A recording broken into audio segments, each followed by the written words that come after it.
పెరుగు తినాలా వద్దా? ఇది ఇప్పుడు మన నిజ జీవితంలో, నిత్య జీవితంలో చాలా మంది తినాలి అంటారు. చాలామంది తినకూడదు అంటారు. అయితే పెరుగుగా తినడం మాత్రం కొంచెం కష్టమే. దీన్ని మజ్జిగ చేసుకొని తినడం ఉత్తమమైన పని. అయితే అందరూ మజ్జిగన్నం తినొచ్చా అని అంటే తినకూడదు. ఎందుకు అనంటే చలవ చేస్తుంది. చలవ చేసిందంటే ఎవరైతే చలవ బాడీలు ఉంటాయో అంటే కఫం తయారయ్యే బాడీలు, తర్వాత వాతం వచ్చే బాడీలు, శరీరాలు ఏవైతే ఉన్నాయో ఆ తత్వం ఉన్న వాళ్ళు మాత్రము పెరుగు తినకూడదు. మంచిదన్నం కూడా తినకపోతే మంచిది. అయితే సందర్భాన్ని బట్టి మనం తీసుకోవచ్చు. ఎలాగంటే మనకి మోషన్స్, వామిటింగ్స్ అయినాయి అనుకోండి, డయేరియా అంటాము.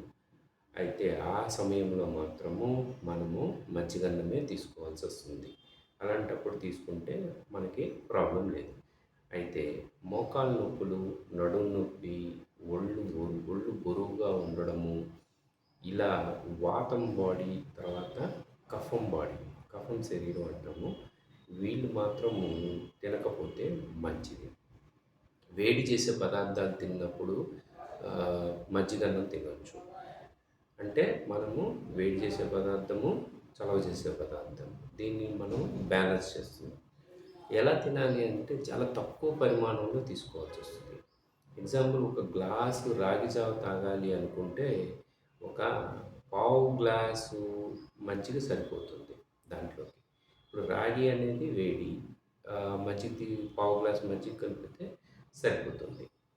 అలాగే రాత్రిపూట వీలైనంత వరకు మనం తీసుకోకపోతే మంచిది. ఎందుకంటే పొద్దున సూర్యుడు పైకి వస్తూ ఉంటాడు, మధ్యాహ్నంకి వచ్చేసరికి బాగా తీవ్ర స్థాయిలో ఉంటాడు, మళ్ళీ సాయంత్రం నుంచి తగ్గుతూ ఉంటాడు.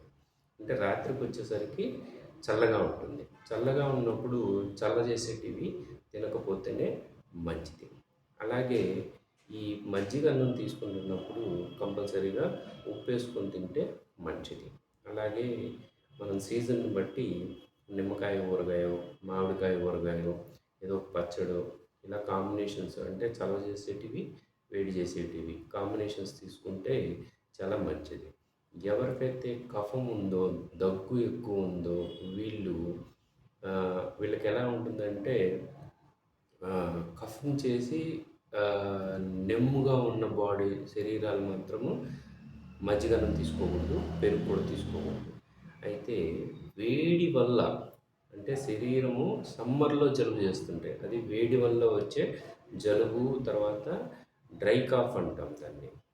ఆ సమయంలో మజ్జిగన్నము కన్నా మజ్జిగ చారు మంచిది. మజ్జిగ చారు చేసుకొని తాగితే మంచిది. ఇంకొక రకంగా ఎలా తీసుకోవచ్చు అని అంటే పెరుగుని లస్సీ చేసుకొని తాగొచ్చు. అంటే చక్కెర వేసుకోకూడదు, పటిక బెల్లం వేసుకొని లస్సీ చేసుకొని తాగొచ్చు. అది కూడా ఎవరికైతే గ్యాస్ట్రిక్ ట్రబుల్ ఉందో వాళ్ళు పొద్దున పరగడుపున అంటే బ్రేక్ఫాస్ట్ టైంలో ఎంప్టీ స్టమక్లో తీసుకుంటే బాగుంటుంది. ఇలా మజ్జిగని మన అవసరానికి తగ్గట్టుగా తీసుకోవాలి తప్ప మన శరీర తత్వాన్ని బట్టి తీసుకోవాలి, మళ్ళా కాలాన్ని బట్టి తీసుకోవాలి. మన ఎండాకాలంలో ఉన్నామా, చలికాలంలో ఉన్నామా, వానాకాలంలో ఉన్నామా, ఇది చూసుకోవాలి. తర్వాత మనము ఏ ఆహార పదార్థాలు తీసుకుంటున్నాము, వేడి చేసే ఆహార పదార్థాలు తీసుకుంటున్నాము అని అంటే దానికి కొంత విరుగుడుగా మజ్జిగన్నం తీసుకోవచ్చు. అంతేగాని అదే పనిగా మజ్జిగన్నము లేదా అసలు పెరుగు తినకూడదు. పెరుగుగా తినకూడదు. ఇంకొకటి ఏంటి అని అంటే మన బర్రె పాలుతో చేసిన పెరుగు అయితే ఉత్తమమైనది. అయితే ఈ బర్రె పాలతో చేసిన పెరుగులో ఫ్యాట్ ఎక్కువ ఉంటుంది. అందుకని మన శారీరక శ్రమ ఎక్కువ ఉండాలి.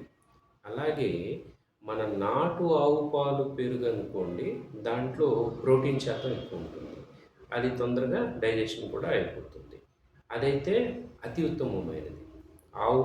ఆవు మజ్జిగ, నాటు ఆవుతో పాలతో తయారైన మజ్జిగ మాత్రం చాలా మంచిది అన్నమాట. అది కూడా ఎండాకాలం అయితే ఉత్తమం. వానాకాలం, చలికాలంలో మనము మజ్జిగ అనేది తీసుకోకూడదు. అలాగే పరిస్ ప్రాంతాన్ని బట్టి. ఇప్పుడు కోస్టల్ బెల్ట్ ఉంది. అంటే సముద్రానికి దగ్గరగా ఉండడము, ఉష్ణం ఎక్కువ ఉండడం, హీట్ ఎక్కువ ఉన్న ప్రాంతాలున్నాయి. ఈ ప్రాంతాల్లో మాత్రం వాళ్ళు మజ్జిగ తీసుకోవచ్చు. లస్సీ తాగొచ్చు. అయితే ఎక్కడైతే చెమట ఎక్కువ పట్టదో, వాతావరణం చల్లగా ఉంటుందో, వాళ్ళు మజ్జిగ తీసుకోకపోతేనే ఉత్తమం. ఇలా పరిసరాన్ని బట్టి ఉంటుంది, శరీర తత్వాన్ని బట్టి ఉంటుంది, మన శరీర అవసరాన్ని బట్టి ఉంటుంది. అలాగే మనము ఏ సమయంలో తీసుకోవాలి అంటే ఆరోగ్యరీత్యా, అంటే మన ఆరోగ్యం ఎలా ఉంది దాన్ని బేస్ చేసుకొని కూడా మనము మజ్జిగని తినాలా వద్దా అనేది డిసైడ్ అవ్వాలి.